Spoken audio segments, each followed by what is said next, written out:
Good morning. कैसे हैं सब लोग? सब ठीक ही होंगे। चलिए आज के लेक्चर में आगे बढ़ते हुए हम करने वाले हैं non probability sampling. Last lecture में हमने पढ़ा था प्रोबेबिलिटी सैम्पलिंग। प्रोबेबिलिटी सैम्पलिंग में क्या था? आपके यूनिवर्स के पॉपुलेशन के जितने भी यूनिट्स होते थे सभी के सिलेक्शन के सेम चांस होते थे, यानी कि सेम प्रोबेबिलिटी होता था, सभी के इक्वल चांस होते थे सेलेक्ट होने के। नॉन प्रोबेबिलिटी में क्या है? जो भी आपके पास यूनिट है आपके पॉपुलेशन में, एंटायर यूनिवर्स में, सभी के सेलेक्ट होने के इक्वल चांसेस यहाँ पर नहीं होंगे। देखिए क्या है, selection of units is made on the basis of convenience और judgment of the investigator। Investigator का मतलब यहाँ पर रिसर्चर से हो गया। Rather than on the basis of probability और चांस। प्रोबेबिलिटी के बेस पर हम यहाँ पर काम नहीं करते, कॉन्वेनियंस के बेस पर करते हैं, जजमेंट के बेस पे करेंगे। In such methods selection of units is made. Selection जो होता है यूनिट्स का वो किया जाता है in accordance with the specific objectives and convenience of the investigator. अब इसके टाइप्स में क्या क्या है नॉन प्रोबेबिलिटी में, आइए देखते हैं। पहला है आपका कॉन्वेनियंस सैम्पलिंग। कॉन्वेनियंस का क्या मतलब होता है? जो आपको आसानी से मिल जाए। The researcher chooses the sample as per his या फिर हर कॉन्वेनियंस। रिसर्चर जो है इस केस में सैंपल को चूज करेंगे अपनी सुविधा अनुसार, जो उनको आसानी से जो सैंपल मिल जाए, जिस सैंपल तक वो आसानी से रीच कर सकते हैं। Those units of population will be selected which are in the easy reach of the researcher। ठीक है, यही है आपका कॉन्वेनियंस सैम्पलिंग। नेक्स्ट है judgement sampling. Under this method the selection of the sample items depends exclusively. Exclusively का मतलब होता है only on the judgement of the investigator. यहाँ पर जो सैंपल इन्वेस्टिगेटर सेलेक्ट करेगा वो जजमेंट के अनुसार करेगा। इसी को हम बोलते हैं पर्पसिव सैंपलिंग। ये जो है आपका it is also known as purposive sampling. In other words the investigator exercises his judgement in the choice. जो भी इन्वेस्टिगेटर की चॉइस होती है and includes those items in the sample which he thinks are most typical of the universe. Investigator वो सारे item को अपने sample में इंक्लूड करता है जो उसको लगता है कि ये मोस्ट टिपिकल है, यानी कि वैसे यूनिट्स को सेलेक्ट करेगा जिसमें उनको लग रहा है ना कि वो सारी क्वालिटीज है, वो सारी कैरेक्टरिस्टिक्स है उस यूनिट में जो मैं अपने सैंपल में चाहता हूँ।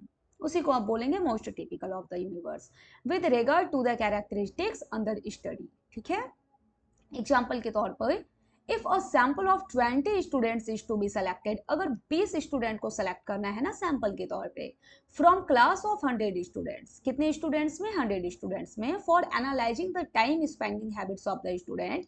टाइम स्पेंडिंग हैबिट देखेंगे कि 24 घंटे में कौन सा बच्चा कितना पढ़ रहा है, कितना वो पार्क जा रहा है, कितनी देर वो साइकिल चला रहा है, स्विमिंग कितनी देर कर रहा है, घर के काम कितनी देर कर रहा है, घर के कामों में मदद कितने समय तक कर रहा है। ये सब अगर टाइम स्पेंडिंग हैबिट्स देखना है तो इन्वेस्टिगेटर वो सारे 20 स्टूडेंट को सेलेक्ट करेगा जो इन्वेस्टिगेटर के ओपिनियन में जो है ना पूरे के पूरे क्लास के रिप्रेजेंटेटिव बन सकते हैं। यानी वो सारे 20 स्टूडेंट को सेलेक्ट किया जाएगा आउट ऑफ 100 में। वो अपने जजमेंट के हिसाब से करेगा रिसर्चर ऐसा, या फिर जो इन्वेस्टिगेटर है वो अपने जजमेंट के हिसाब से उन सारे 20 स्टूडेंट को सेलेक्ट करेगा जो उनके ओपिनियन में रिप्रेजेंटेटिव हो सकते हैं सारे 100 स्टूडेंट के। रैंडम जैसा यहाँ पर कोई भी चीज नहीं है। इसका मेरिट क्या है? लेस एक्सपेंसिव है, सिंपल है, इजी है। This method is useful in those fields where almost similar units exist. जहां पर सिमिलर यूनिट्स एग्जिस्ट करती है, आपके पॉपुलेशन के जितने भी यूनिट हैं सबका जो नेचर है, कैरेक्टरिस्टिक्स है, वो अगर सेम है तो वहां पर आप इस मेथड को लगा सकते हैं। और some units are too important to be left out of the sample. Demerits की बात करें, there is greater chance of the investigator sound prejudice. Investigator जो है यहाँ पर अपना बायसनेस कर सकता है। This method is not very accurate and reliable. ये वाला जो मेथड है आपका बहुत ज्यादा एक्यूरेट और रिलायबल नहीं है, यानी विश्वसनीय नहीं होता है, एक्यूरेसी के साथ नहीं होता है। नेक्स्ट है डायमेंशनल सैंपलिंग। अब ये डायमेंशनल सैंपलिंग क्या है आपका? इसको ना हम बोलते हैं ये कोटा सैंपलिंग का एक्सटेंशन है। कोटा सैंपलिंग हम इसके बाद पढ़ेंगे। कोटा सैंपलिंग का एक्सटेंशन माना जाता है डायमेंशनल सैंपलिंग को। इसमें क्या होता है, जो आपके रिसर्चर होते हैं, the researcher specifies all dimensions of variables. यहाँ पे वैसा यूनिट्स सेलेक्ट करेंगे अपने सैंपल के लिए जहां पे रिसर्चर को ऐसा लगता है कि एक को अगर हम सेलेक्ट कर रहे हैं या फिर जितने भी यूनिट को सेलेक्ट कर रहे हैं वो कंप्लीट एंटायर पॉपुलेशन का रिप्रेजेंटेटिव हो, ठीक है, यानी कि सेवरल कैरेक्टरिस्टिक्स को इंक्लूड करते हुए हम यहाँ पर सैंपल को सेलेक्ट करेंगे।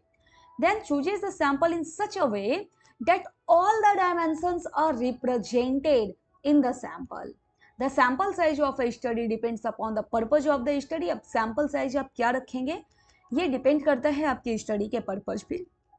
Size and nature of population under study, purpose of the study and time and resources कितना अवेलेबल है आपके पास, इसके ऊपर ये डिपेंड करता है, ठीक है। नेक्स्ट है आपका कोटा सैंपलिंग। कोटा नाम से लग रहा होगा कुछ 10% 15% सेलेक्ट करना है इसमें।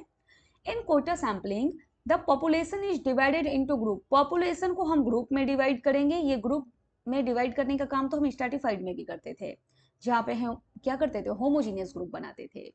Then each group is allocated quota of same proportion, यानी कि अगर मान लेते हैं आपने 5 ग्रुप बनाया है तो सारे ग्रुप से 10% या 15% यानी कि सेम प्रोपोर्शन में यूनिट्स को आप सेलेक्ट करेंगे as it has in the total population. It is similar to stratified random sampling. Stratified में भी हम क्या करते थे, स्ट्रैटम बना लेते थे, यानी कि ग्रुप बना लेते थे।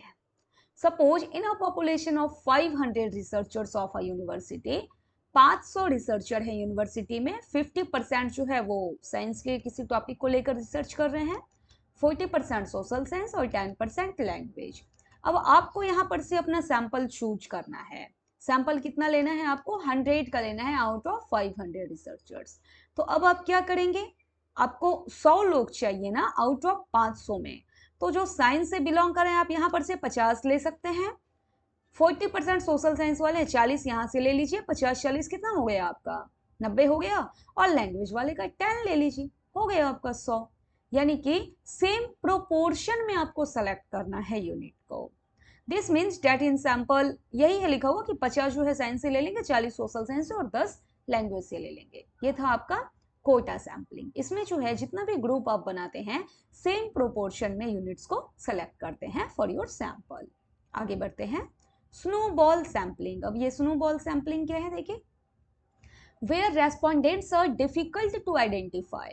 जब आपको पता ही नहीं लग जाता रेस्पोंडेंट्स है कौन, आप आइडेंटिफाई आखिर जिसको कर रहे हैं वहां तक पहुंचना आपके लिए मुश्किल हो, and are best located through referral networks. और जिसको भी आप ढूंढ रहे हैं, जो रेस्पोंडेंट्स है जिसके ऊपर आपको काम करना है, जिसके बारे में और ज़्यादा कुछ खोजबीन करनी है, उसको ढूंढना आपके लिए आसान नहीं है। अगर आप ढूंढेंगे तो वो पॉसिबल है रेफरल नेटवर्क से, यानी कि कोई आपको बताएगा कि भैया इससे मिलिए, फिर उसके पास आप गए, वो बताएगा कि आप फलाने से मिलिए, फिर वो बताएगा कि हमसे काम नहीं होगा, फलाना से मिलिए, यानी कि एक पर्सन जो है वो रेफर करते जाएगा आपको, एंड फाइनली आप रेस्पोंडेंट्स तक पहुंच जाएंगे।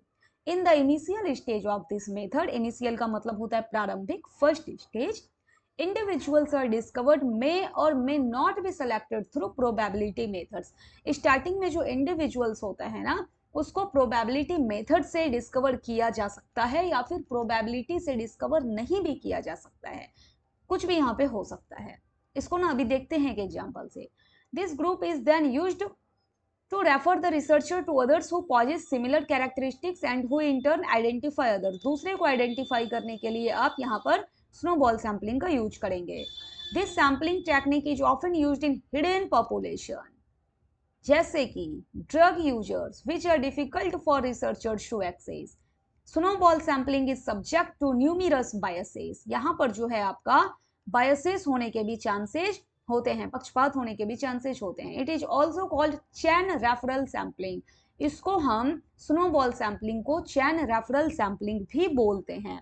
देखिए अब इसको ना हम किसी एग्जाम्पल से समझते हैं। मान लीजिए किसी एक सोसाइटी में पता लगा कि किसी पर्सन ने सुसाइड कर लिया है, किसी पर्सन ने आत्महत्या कर लिया है, ठीक है। अब पुलिस तो भाई आएगी वहां पर ये जानने के लिए, पहले तो ये देखेगी प्राइमा फेसिया है क्या, ये सुसाइड है या फिर मर्डर है। अब सीधे अगर घर के अंदर जाकर पुलिस पता करे तो पता तो लगेगा नहीं। घर के लोग अगर मान लेते हैं कि किसी पर्सन ने ही अगर मार दिया है, घर के लोगों ने ही किसी को मार दिया है और उसको सुसाइड का नाम दे दिया है या फिर सुसाइड जैसा वहाँ पे माहौल बना दिया है, तो पुलिस तो वहाँ पे बिलीव करेगी नहीं। पहले तो ये पता करना होगा वो सुसाइड है या फिर वो वाकई में मर्डर ही है। तो अब पुलिस वैसे केस में क्या करेगी, उस मोहल्ले के 4 से 5 लोगों को ऐसे रैंडमली क्या करती है, उठा लेती है पूछताछ के लिए कि भैया आपको क्या लगता है इस घर में क्या चल रहा था। अब वो पर्सन बताएगा कि उसके बगल में जिसका घर है ना, आप वहां जाके पता कीजिए। अब उस घर में गए तो पता लगा कि भाई सब लोग जो हैं वो कहीं बाहर गए हुए थे, केवल एक लोग ही घर में था। केवल जो नौकरानी है वो साफ सफाई के लिए घर आ रही थी। तो किसी ने बताया भाई हमारे नौकरानी से पूछ लीजिए। अब पुलिस नौकरानी के पास जाएगी, उससे बात करेगी, फिर नौकरानी बताएगी कि हाँ आधी रात में ऐसा कुछ आवाज आ रहा था, हुआ हुआ कुछ आवाज हो रही थी, किसी के चीखने चिल्लाने का आवाज आ रहा था। यानी कि एक पर्सन ने आपको दूसरे के पास भेजा, दूसरे ने आपको तीसरे के पास भेजा, तीसरा आपको कहीं और भेज रहा है, और फाइनली ऐसा करते करते आप फाइनल जो आपके रेस्पोंडेंट्स हैं आप वहां तक पहुंच जाते हैं, और फिर जो हकीकत का मामला होता है ना वो आपको पता लग जाता है। इसीलिए इसको बोलते हैं, इसको स्नोबॉल सैंपलिंग को ना इसलिए कहा जाता है ये चैन रेफरल सैंपलिंग। यानी कि एक ने दूसरे के बारे में बोला, फिर दूसरे ने तीसरे के बारे में सजेस्ट किया कि सर आप वहां जाकर के बात कीजिए, तीसरे ने चौथे के बारे में बोला, एंड फाइनली ऐसा करते करते जो आपका फाइनल रेस्पोंडेंट्स है वहां तक आप रीच कर जाते हैं। कहाँ यूज करेंगे, हिडन पॉपुलेशन में। हाँ, जैसे कि ड्रग यूजर्स यहाँ पर लिखा हुआ है एग्जाम्पल। अब ड्रग यूजर्स वो सीधे आकर के थोड़े ना कहेगा हाँ मैं ड्रग का सेवन करता हूँ, मुझे अरेस्ट कीजिए, गिरफ्तार, या फिर मैं ड्रग बनाने का काम करता हूँ, मुझे लेकर के चलिए। ऐसा तो नहीं है।